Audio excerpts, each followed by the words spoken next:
Bismillahirrahmanirrahim. Assalamualaikum warahmatullahi wabarakatuh.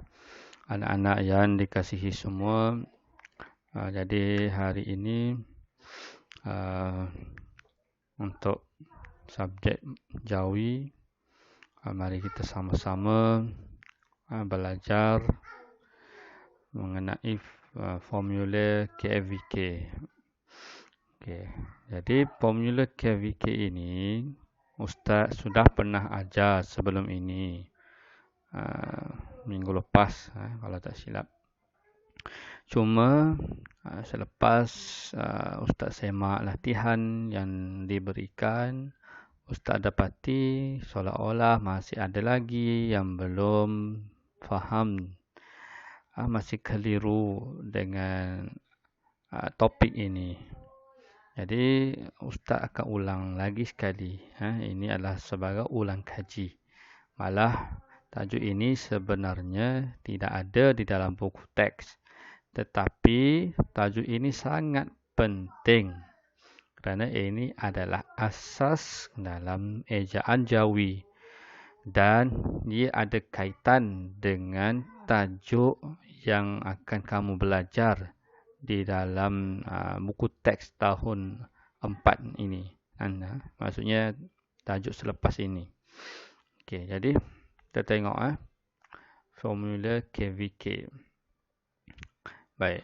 Yang pertama sekali Ustaz perkenalkan dulu apakah itu KVK. KVK merujuk kepada K, iaitu disebut sebagai huruf konsonan. Huruf konsonan. Apa itu huruf konsonan? Huruf konsonan, Ustaz besarkan sikit, takut ada yang tak nampak. Okey. Huruf konsonan ialah selain huruf A, E, I, O, U. Selain daripada A, E, I, O, U. Iaitu kalau di dalam Jawi, ia merujuk kepada selain daripada huruf A, alif, waw dan ya. Selain daripada huruf alif, waw dan ya. Itu disebut huruf konsonan. Boleh faham ni, jelas. Okey, yang kedua V. Okey, V ini ia merujuk kepada ini V ni saya. Okey, merujuk kepada vokal, iaitu huruf vokal. Apakah huruf vokal? Huruf vokal, tengok pengertiannya.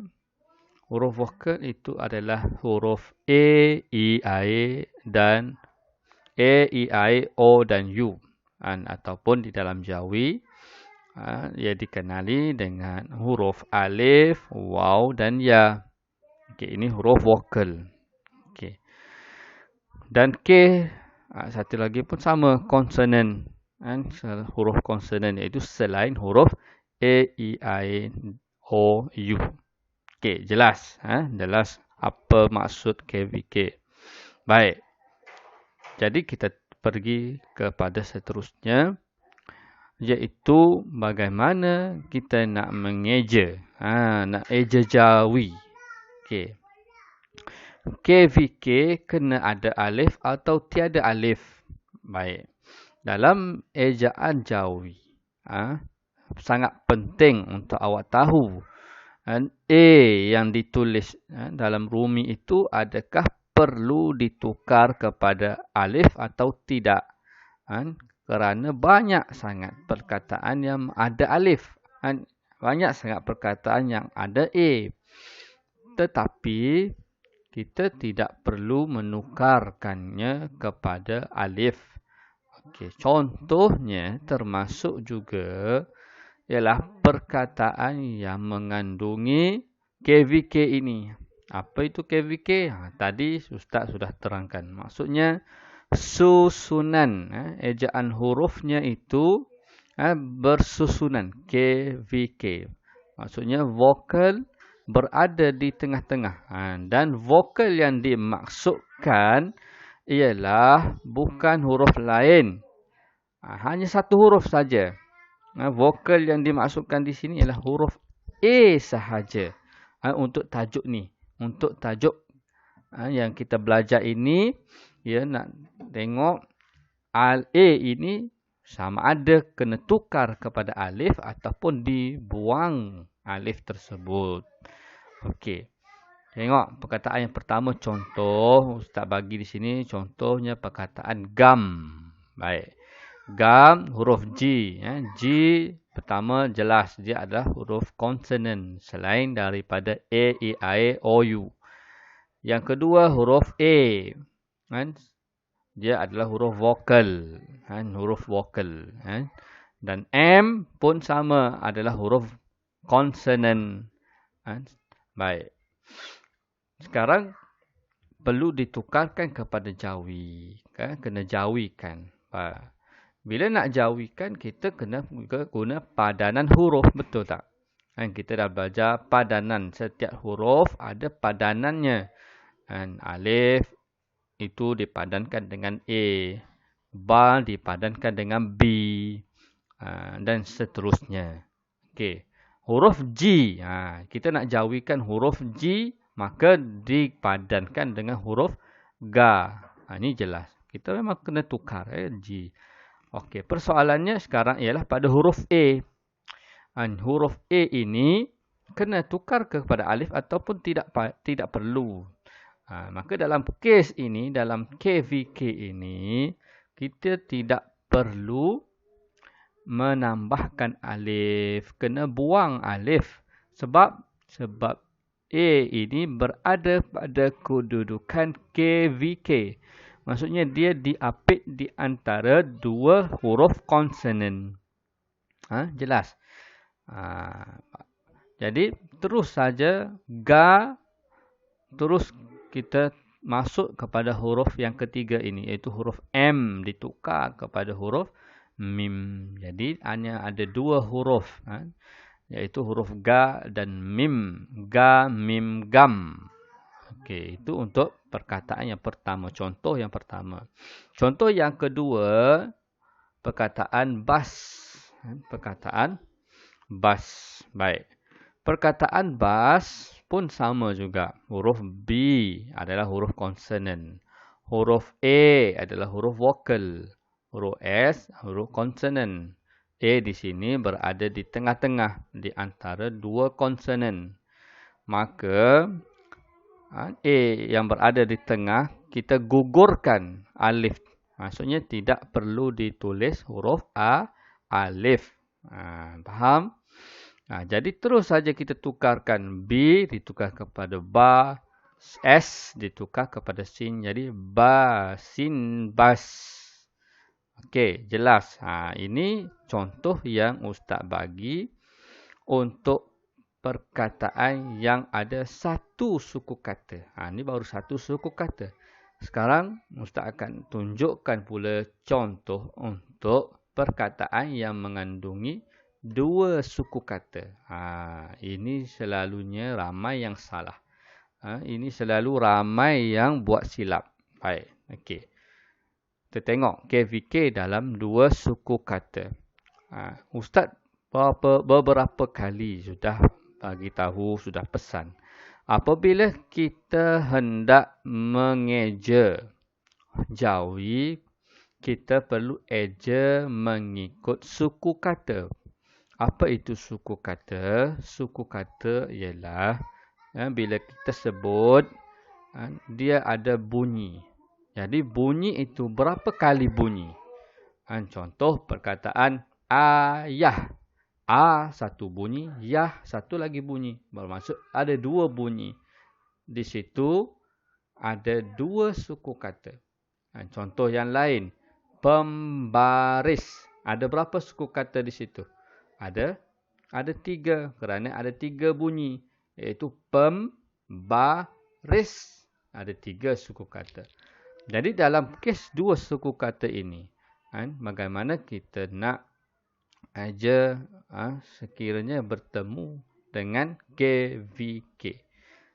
Okey, saya bagi perkataan contoh asap. Baik, asap. Balik kepada cara bagaimana kita nak mengeja, iaitu perlu eja mengikut suku kata.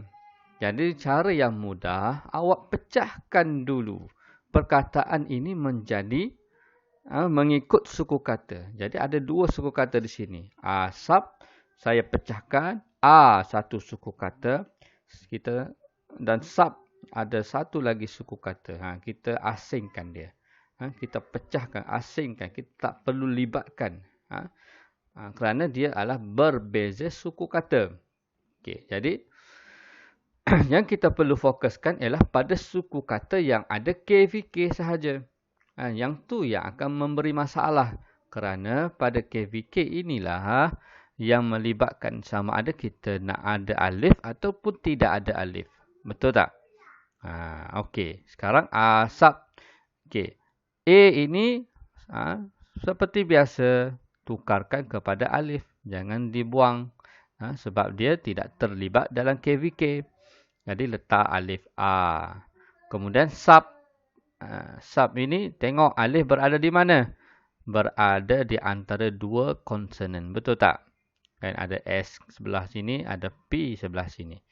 Maka formulanya mesti dibuang huruf alif. Jadi terus saja. Sin, pa, sab. Jadi asap. Jelas? Perkataan seterusnya. Okey, perkataan seterusnya. Contohnya bakar. Okey, bakar. Cuba kita tengok dalam bentuk dipecahkan dahulu, diasingkan dahulu suku katanya. Ba satu suku kata, kar satu suku kata. Jangan kita gabungkan. Kalau kita gabung, tanpa kita pecahkan, kita akan keliru. Sebab apa keliru? Sebab kita cuba tengok huruf A ni. Yang Ustaz highlightkan ni. Okey. A ini. A yang Ustaz dah highlight tu. Okey. Kalau kita tengok secara perkataan penuh begini, kita akan melihat bahawa A ini berada di kedudukan KVK. Betul tak? Kan? Sebabnya di sebelah sini dia ada huruf B. Di sebelah kanan dia ada huruf K. Jadi dia berada di tengah-tengah di antara dua konsonan. Jadi adakah A ini terlibat dengan KVK? Jadi jawapannya tidak. Kerana kita tidak ikut begitu. Kita mengikut suku kata. Sebab tu penting kena kenal pasti suku kata terlebih dahulu. Pecahkan suku kata dahulu, baru kita eja.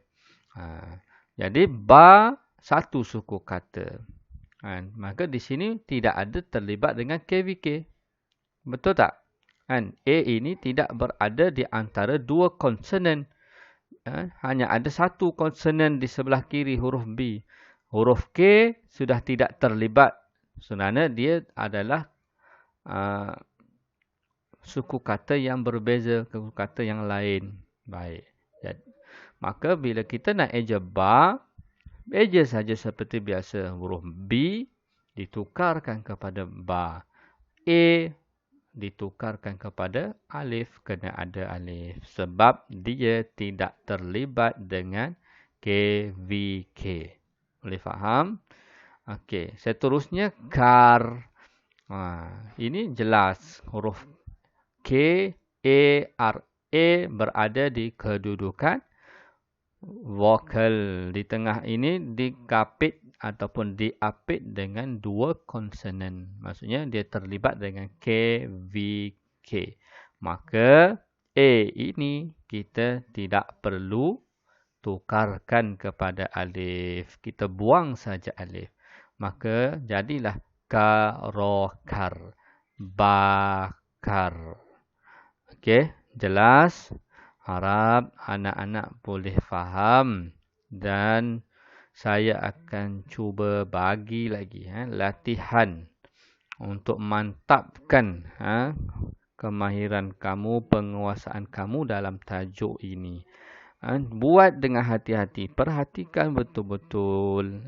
Jangan nak cepat saja buat kerja tu. Tak perlu nak laju-laju. Kita pun kat rumah je. Bukan pernah pergi sekolah. Jangan risau, tak apa. Yang penting kita faham konsep itu.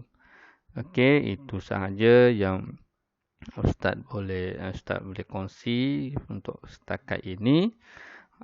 Wallahu a'lam. Assalamualaikum warahmatullahi wabarakatuh.